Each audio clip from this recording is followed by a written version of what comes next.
Zipper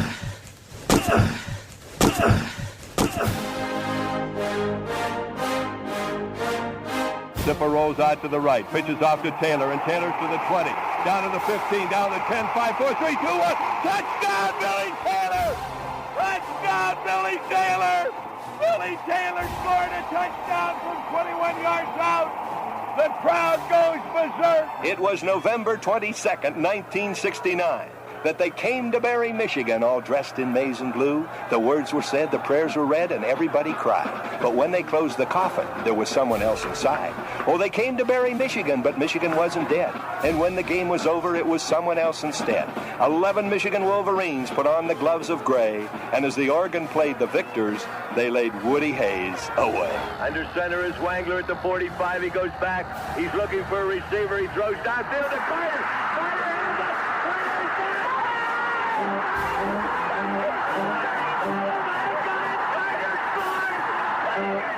Who's got it better than us? Nobody!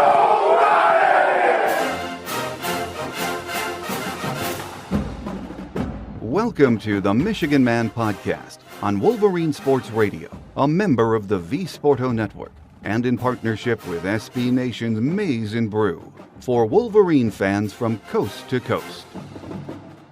Go Blue and welcome to the show. I'm your host, Mike Fitzpatrick. On our first visitors edition of the season, our guest is going to be the radio play-by-play voice of the Gophers, Mike Grimm. Before he joins us, here's my view from Section 17. I'm ready for Saturday night, and I know you are too. I'm burned out from real life right now.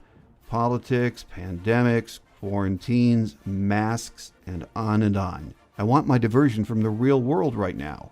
On Saturday, we begin what will hopefully be 9 straight weeks of Michigan football, knock on wood. I have no idea what to expect from this team. There are so many new pieces on both sides of the ball, and this is the first game. Still, I'm excited to see Joe Milton take his first snaps as a starter. Josh Gaddis is in his second year as OC. Everyone should have a better grasp of what he wants from this offense, and he should better understand his talent. I know there are questions about the defense. I'm not sure why, but I have a feeling the D is going to be better than some critics think. I also think they will have to carry us at times Saturday, maybe even the first few weeks while the offense finds its way. My guest today says this Gopher team is loaded with talent and potential. How good are they? As he said, Gopher fans will have a much better idea after this weekend. Up next on our Visitors Edition is the radio play-by-play voice of the Golden Gophers, Mike Grimm. So stay with us.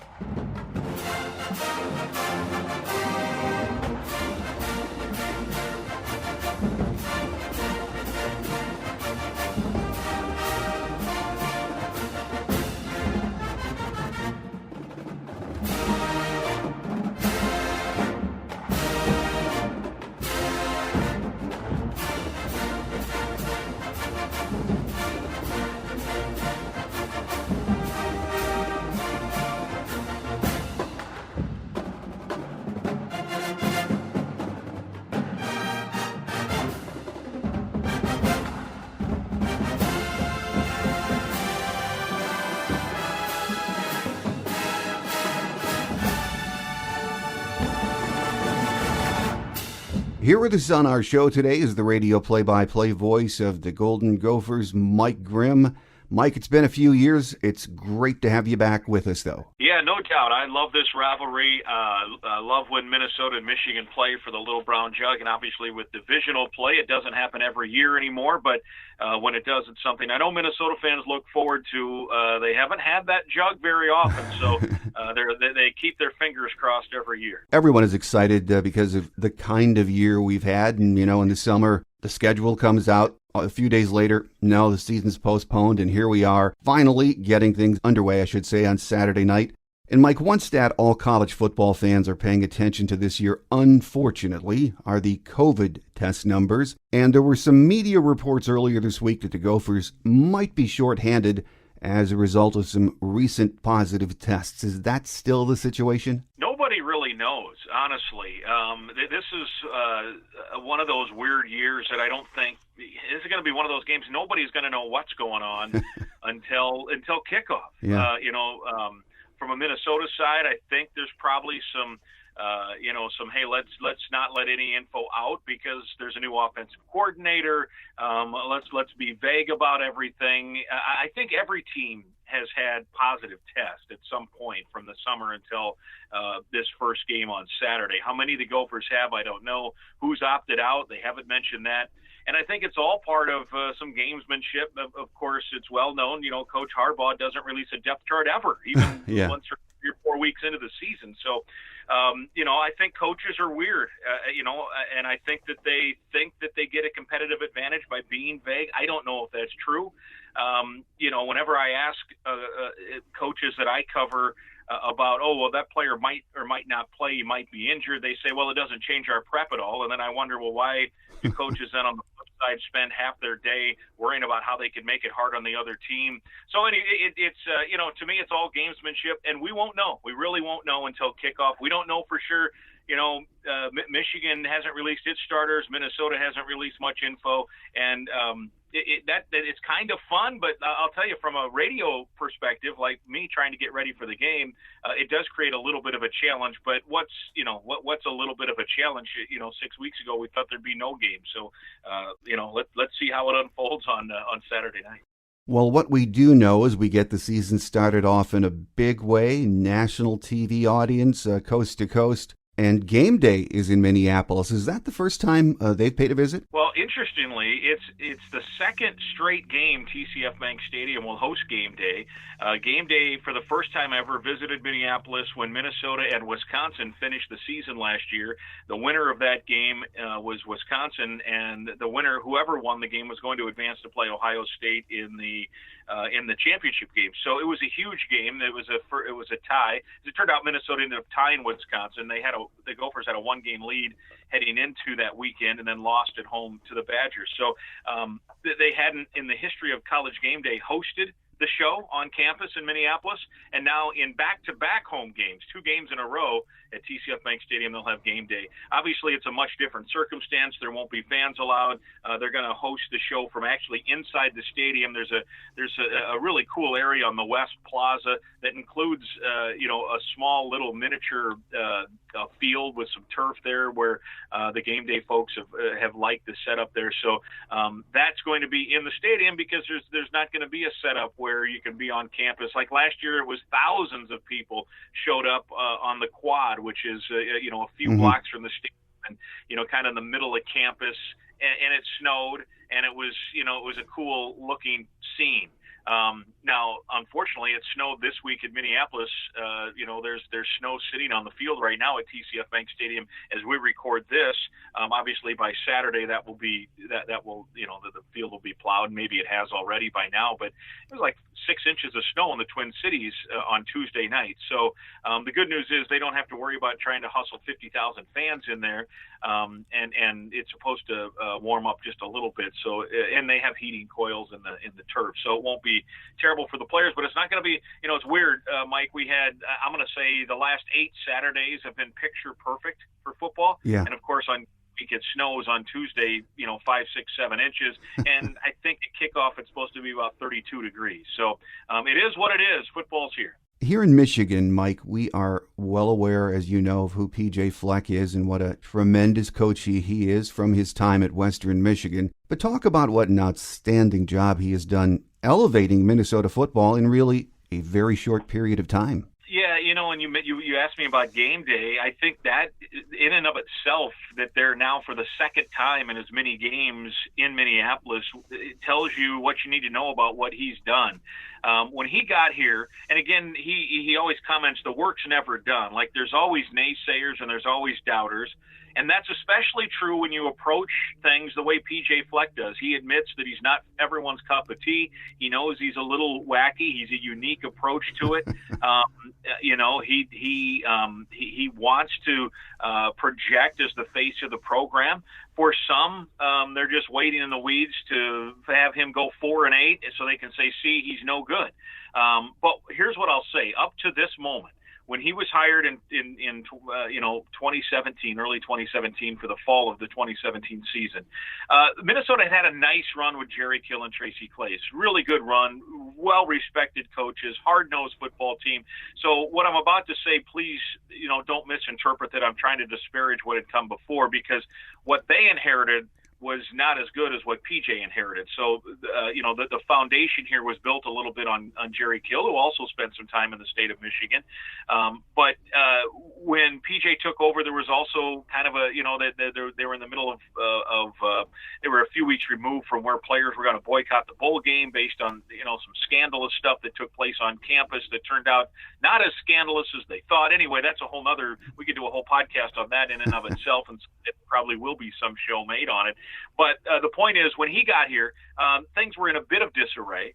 And what he said that day, again, in his own unique style, and Minnesota is kind of a stoic state. It's kind of not flamboyant. They're Scandinavians in general that like to just kind of go about their business in a quiet, modest manner. So right away, people were like, whoa, who's this guy? He's promising sellouts. He's promising that he's going to elevate the program, that everything that they do, they're going to do to serve and give in the community, that non-football fans will become followers of the team, that college game day will show up on campus, that they'll play in New Year's Day bowl games. All this stuff he promised, and people were kind of rolling their eyes, some. Others, the diehards are like, oh, sounds good to me, let's do it. Well, here we are now 4 years later, and guess what's happened? They won a New Year's bowl game. They sold out the last two games last year. College game day's been here twice. People who aren't football fans have become fans of the program because his players visit the hospital, the children's hospital on campus every day. And now that has obviously lessened because of the pandemic, but on a weekly basis, you're seeing families tweet out pictures of Gopher football players in their room. And some of them are saying exactly what he predicted. We're not even football fans, but we can't say how much it means to have these players stop by and see our 8-year-old son who just, went through a chemo treatment or something like that. People are sending oars to hang at the stadium. I mean, so look, can it change? Could it flip overnight? This business can humble you quickly. There's no doubt. But what he said, he's delivered. It's pretty remarkable. I mean, and I'm sure people that are listening here that are familiar with what he did at Western Michigan are like, yeah, he won one game the first year, and everyone was like, what's this all about? And 4 years later, he's whatever it was, 12-1, and he was 11-2 here last year. And I think if everything goes right, they should be certainly in contention for the Western Division here in 2020. Well, I think it's safe to say Gopher fans and all Big Ten fans are really excited to get the season started on Saturday. It's probably an understatement. It's just going to be very different, though, without the bands and the fans and all of the hoopla, isn't it, Mike? No question. And I'm eager to see how it may or may not impact the game. It might not at all. Like, I watch the NFL games on TV, Mike, and it looks like it's pretty intense. It seems like it's pretty intense. I frankly think the quality of play has been pretty good. There's some pretty good teams. But I also have been I've been to two of the Vikings games this year where there's no fans. As part of my other job, I'm the sports director of the Minnesota News Network, so I cover the other teams in town as well and anchor Sportscast for our statewide network. So I have been to the two Vikings games, and I'm telling you what, in person, it is different. It is a weird, eerie feeling when you're in the Vikings stadium traditionally, and it's loud and it's sensory overload with everything they do with fireworks and all that. But they're still sending the fireworks off, but there's nobody there. I think there's 400 people there for the last game because they did allow, the state health department did allow some people in, which they didn't the first two games. So it'll be interesting, to see what it will be like and what the intensity level will be and what the communication level will be. And I mean, Kirk Cousins, the former Michigan State quarterback, who's the Vikings quarterback, has commented a couple of times about how, he usually is in the huddle screaming the play, making sure everyone hears.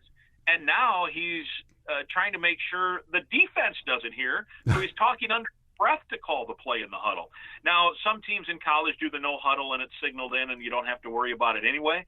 But the fact of the matter is that is a discussion topic, that the other team, it's so quiet, the other team might hear the quarterback in the huddle. So it's going to be a unique time. And, look, we're in the middle of the World Series, and somebody's going to get crowned the World Series, and they have gone through, whether it's the Dodgers or the Rays, they have gone through so much. They've, been, in isolation during the postseason. They've had to be careful for months. Weird travel. They've been locked up when they're on the road, basically in the hotel, and not allowed to go out. So, and look, I'm not trying to, cry a river for these guys, because certainly they're well compensated. But that said, whoever wins it will have earned this World Series. People who say there should be an asterisk or it doesn't count, I disagree. And the reason I brought that up as a point of reference is, look, whoever ends up in the top of the heap in the Big Ten, whether it's Michigan, Minnesota, Ohio State, Wisconsin, whoever it is, at Indianapolis that night on December 19th, knock on wood, hopefully we all get there and everything has gone well up to that point. People have been healthy. But whoever does it, through all these unique times, through surviving through COVID testing, through opt-outs, opt-ins, injuries, everything else, they will have earned, whoever's the 2020 Big Ten champion will have earned it. And quite frankly, if anyone says, well, it really shouldn't count or there should be an asterisk, they haven't paid attention to what these teams have gone through since last spring. When spring football was canceled, they couldn't be together in the summer. They're taking online classes. They're trying to, stay holed up in their apartments and their dorms so they don't catch COVID. Everyone has been through a lot. So whoever wins it, Mike, is going to be well deserving of the Big Ten championship. I absolutely agree with that, Mike. Looking ahead to Saturday, again, we're just all very excited for the season to get started. For Michigan fans who are listening, let's talk about some of the key players we're going to see for the Gophers on Saturday, starting with quarterback Tanner Morgan, who's coming off a big 2019. He had 30 TD passes, threw for over 3,000 yards, and I think he was second in the Big Ten in completion percentage. He's a big-time player, isn't he, Mike? He is, and it's funny because a year ago at this time, well, technically not at this time in October, we were already into the season, but the week before the season's supposed to start, let's put it that way, the week leading into the first game, people were saying, look, Minnesota looks like they have a pretty talented roster, particularly on offense, but we don't know much about Tanner Morgan, so we're not going to, we don't know where it's headed. Well, he went out and had this great year. So now it's a totally different thing for him. Now he's, as you mentioned, all those numbers, he was second team All Big Ten. He ran that run pass option offense to perfection on most days. So now the pressure is, hey, you're a 3,000-yard passer. You've got to produce. I do think it's a little different than when people go in and you've got something to prove and you want to show the doubters that you're pretty good. So he has to do it again. It's a what have you done for me lately thing. He is one of the best kids I've ever covered.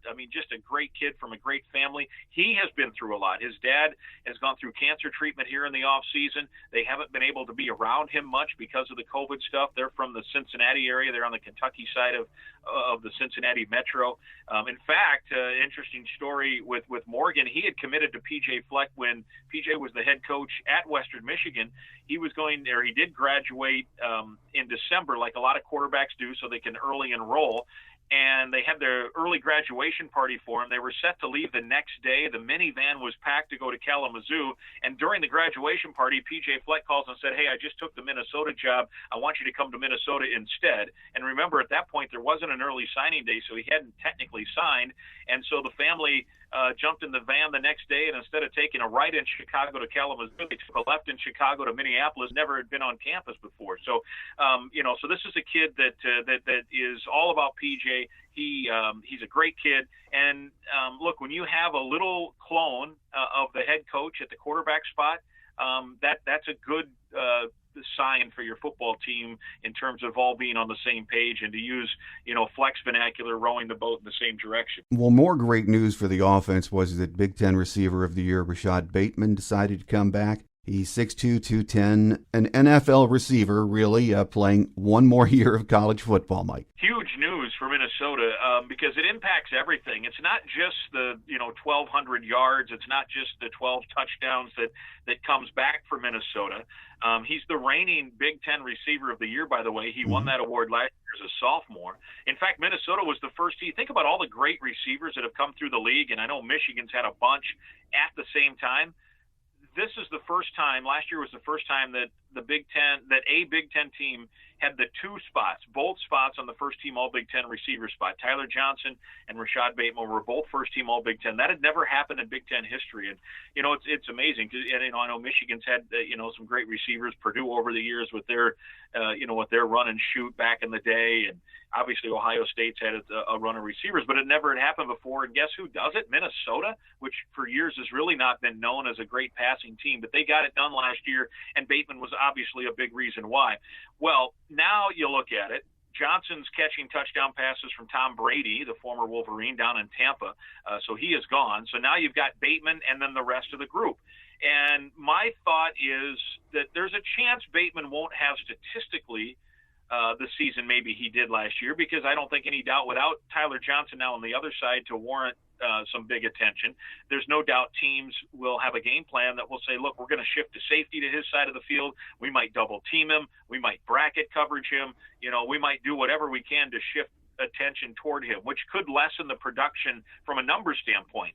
But I would contend when you do that, now you're freeing up stuff. And you have a guy like Chris Altman-Bell, who had 7 touchdowns last year, as the number 3 receiver on this team. He now obviously moves into the number 2 slot. And could his numbers now pop off the chart? I think they could. There's a tight end named Brevin Spanford, who has kind of been, he's a great specimen, great tools, big kid, can run fast, all the stuff you want in a tight end. But when you have a Tyler Johnson and a Rashad Bateman and a Chris Altman-Bell and a Muhammad Ibrahim and a Rodney Smith all on the team, every time a young tight end gets the ball means one of those guys didn't. Well, now some of those guys are gone, and now that tight end is there. So I would look at Brevin Spanford. You ask about names. I would look at Brevin Spanford as a guy who could elevate. And I answer that question all in relation to your question about Bateman, because Bateman's numbers, maybe they could. Maybe he'll pop off the chart and put up a 1,500-yard season. I don't know. But there's a chance it won't be as productive from a statistical standpoint. But because he drew all that attention, there could be 2 or 3 other players now that have their numbers pop off the chart, and the offense could be as good or even better if it's if everything would go the way you hope it to go. So yeah, Bateman's return is a huge thing for Minnesota. And as far as who gets the carries in the backfield, I know Muhammad Ibrahim returns at running back, and he picked up 604 yards, 7 TDs last year. Is he healthy, and is he going to get the starting nod? Yeah, absolutely. And remember, as a freshman, he had 1,100 yards when Rodney Smith got injured. So this is a kid that's entering year 3. He's played 2 years, and he has 18, almost 1,900 career yards. He ran for 160 against Auburn in the Outback Bowl it was this year. That's January 1st, 2020. It started off great, right? We thought, what a year we're going to have. The Gophers won on January 1st, their first January 1st bowl win since 1960. And then the year kind of went to heck, certainly from a national and international perspective. But yeah, Mo Ibrahim will absolutely, he's healthy. He's a team leader. Another kid that had committed to Western Michigan, and then PJ brought him to Minnesota. He's from the Baltimore area. And he's the clear number 1. And then behind that, there's going to be a bunch of young players, and quite frankly, none of them have proven themselves. And it's going to be fun to watch to see which one in that dogfight will be, number 2 and number 3. PJ has made it clear that he wants to, rotate. I mean, obviously, Ibrahim's going to get a bulk of the carries, 20, 22, 23 carries a game, but that still probably leaves 10 carries for somebody else, or maybe 2 other people. And as you said, the question is, he's not a huge back, and he's a physical, back, a violent back. So there's always the chance that, you get dinged up on a play, maybe you miss a week somewhere. So the depth behind him, there's depth, but it's very inexperienced depth and very unknown depth. And I think one of the fun things of this season will be figuring out, where that running back position after Ibrahim goes.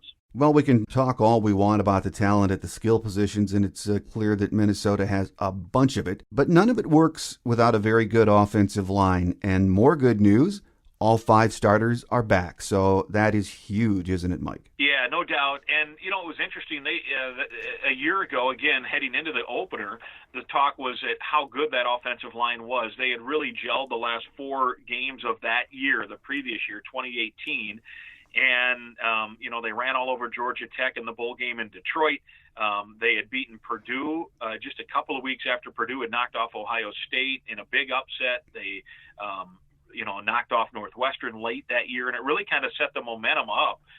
Since Minnesota beat Purdue in that game late in that 2018 year, I think the Gophers are something like 18-3. I mean, you think about that run, and it's all has been with Tanner Morgan, but it also has been part of a consistent effort up front. Now, heading into last year, everyone thought, yeah, that line's going to be great. They really struggled in the non-conference. I mean, the Gophers had to squeak by, a couple of teams there: South Dakota State, Fresno State, Georgia Southern. Now, as it turned out, all three of those teams turned out to be pretty decent. But that said, I think people, including myself, thought, well, this offensive line is going to be able to manhandle that. It didn't. They were very confused against Georgia Southern and almost lost that game. And then somewhere, it clicked. When Big Ten play clicked in, or started, it clicked in. They had big rushing games against Nebraska, as did everybody, against Illinois. I always love to take a shot at Nebraska just for the fun of it. It is one of my favorite places to go. That it's an amazing fan base. While they're not always friendly on social media, they are so cool in person. For Michigan fans that haven't been there, and I think that my two favorite in terms of hospitality, in terms of a welcoming nature, Michigan and Nebraska are my two favorite stops. Nebraska fans are so nice. Michigan fans are so classy. It's always fun. But that said, Nebraska fans are annoying enough on social media that it's fun to take a shot. And look, they could have a bounce back year this year. I mean, I think that they're due. Anyway, I digress just to get the proverbial shot in there. But the Gophers had big running numbers against them. They had big running numbers against Illinois. And then that opened up the passing game. All of a sudden, teams started to stack the box. That doesn't work. Tanner Morgan against Purdue goes 21 of 22. All right, well, then the next week Illinois comes to town and says, we better play a nickel, and Minnesota runs for 330-plus yards. So it got to be, that offensive line was the key because they could pass block, run block, do it all, and we'll see. Obviously Don Brown will have something. I'm sure he's watched the early games from last year where the Gophers' offensive line wasn't very good. And, we know Don Brown can, he's probably in his laboratory right now concocting some formulas that are going to try to confuse that front for Minnesota. So we'll see how that goes. But I think that's going to be one of the intriguing matchups, no doubt. But switching over for Minnesota on the other side of the ball, 5 defensive starters return. The secondary looks to be very solid, but the front seven will need contributions from a lot of new faces, won't they, Mike? No doubt. And, I don't know. I think in today's game, if you're going to be strong, if you have to pick a spot on defense in an area, would you rather be strong on the line? Would you rather be strong in the linebackers, or would you rather be strong in the secondary? Obviously, there are arguments to be made for all, but I think in today's game, and particularly,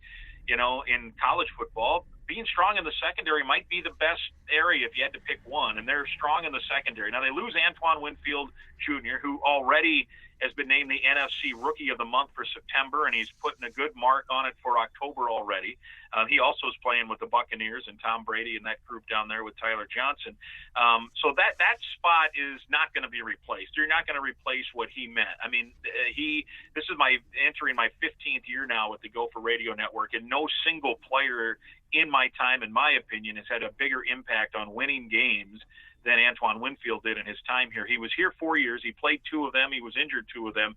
And in the 2 years he played, Minnesota saw more impactful plays from a defensive spot than any other player from him, than any other player that I've covered in my 15 years. So you're not going to replace that. So now the question is, can you tread water? Can you keep, and again, to use PJ's vernacular, can you keep the boat floating while young guys are getting some experience there? The linebacking core mostly has to be replaced.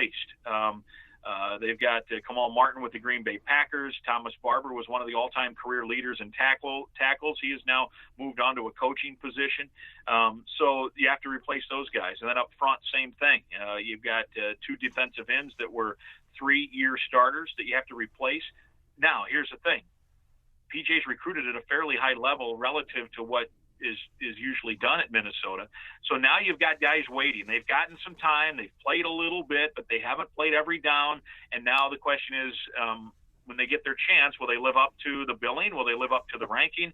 And will they be in the right spot at the right time? Will they make plays? The defensive ends especially, they have great athleticism, and they played a lot during pass rush downs last year, but not a lot of every down play. So now Boye Mafe and Asazie Tomewa. Those are the bookend defensive ends. Great for a radio announcer, right? Asazie on one side and Boye Mafe on the other.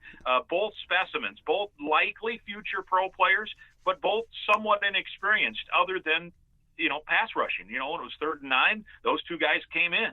And in Mafe's case, lined up as a defensive tackle. Well, now his job will be contained. His job will be maybe not even to make a tackle, but to force the play back into the linebacker, all that stuff. So will they be in the right spot at the right time as inexperienced players, or will there be some lumps? And I think hopefully the defense can gain experience and while doing so can be effective enough to let the offense score enough points to win some games early and see where it takes. But yeah, the defense, there's no doubt question marks. There's no doubt holes to fill. 4 players off that defense from last year were drafted and are on NFL rosters.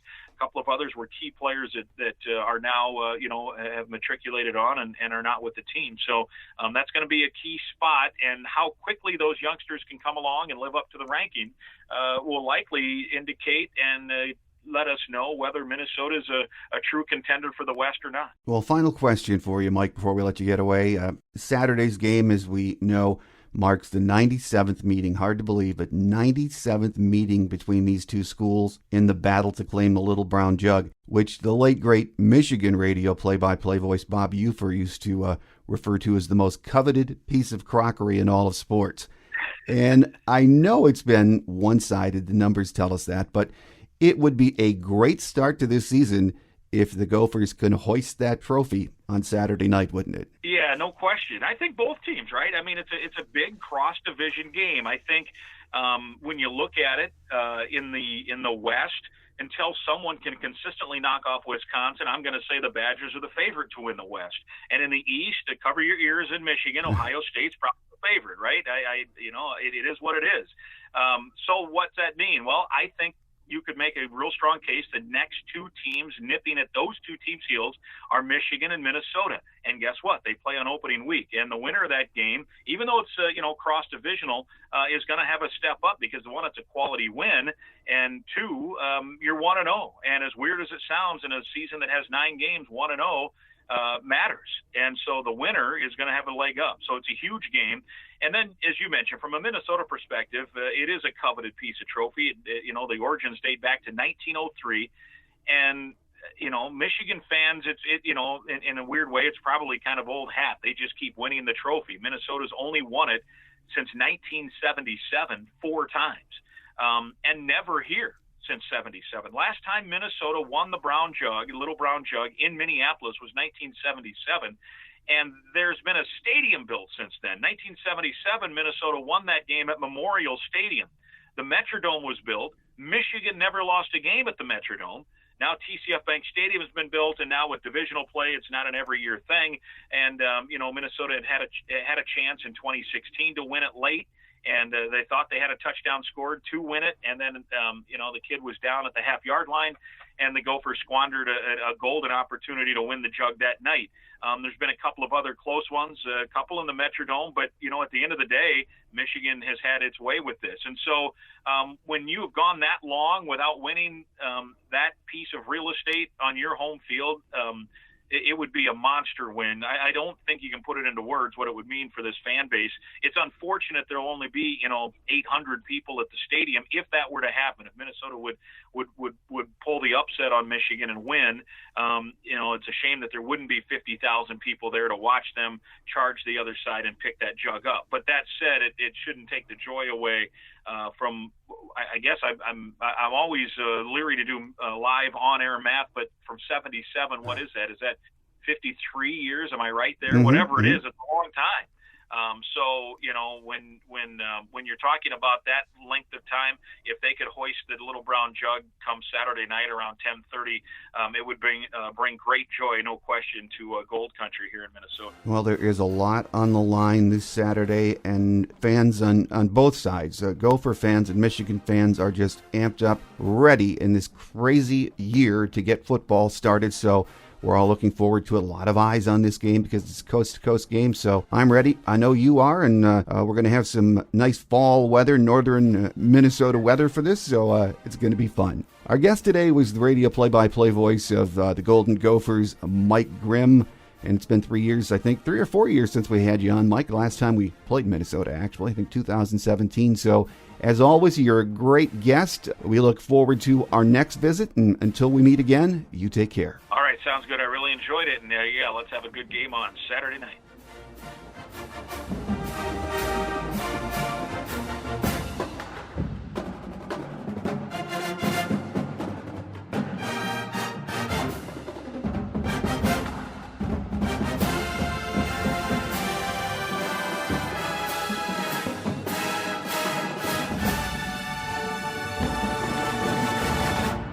On Quick Hits today, Jim Harbaugh says his team is ready to go on Saturday night and we are healthy. Here are a few game day notes. The first meeting between these two teams was on October 17th, 1892 in Minneapolis. It was a 14-6 Gopher win. The last meeting was on November 4th, 2017 here in Ann Arbor, a 33-10 Michigan victory. PJ Fleck is in his fourth year as head man and sports a record of 23-15 at Minnesota. He is 53-37 overall in 8 years as a head coach. Last year, the Gophers were 11-2 overall, 7-2 in conference play, and tied Wisconsin for first place in the West. They return 8 starters on offense, 5 on defense. They had an impressive 31-24 victory over Auburn in the Outback Bowl to finish the season, and they ended the year ranked number 10 in both polls.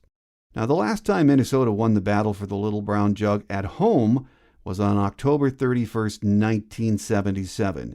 Now, I know many of you weren't around or can't remember, but I remember it vividly.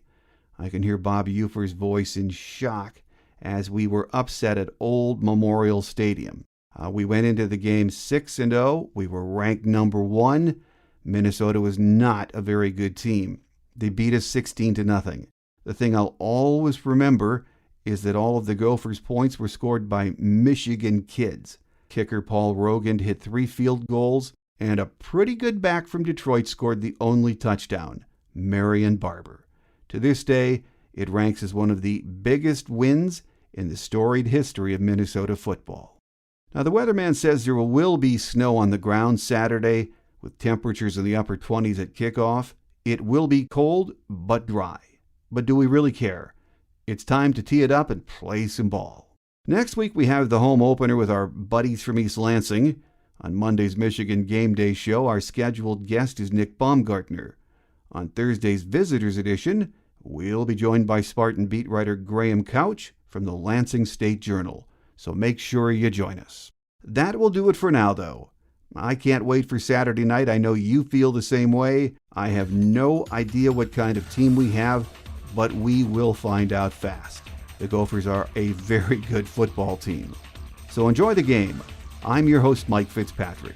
Think victory, beat Minnesota.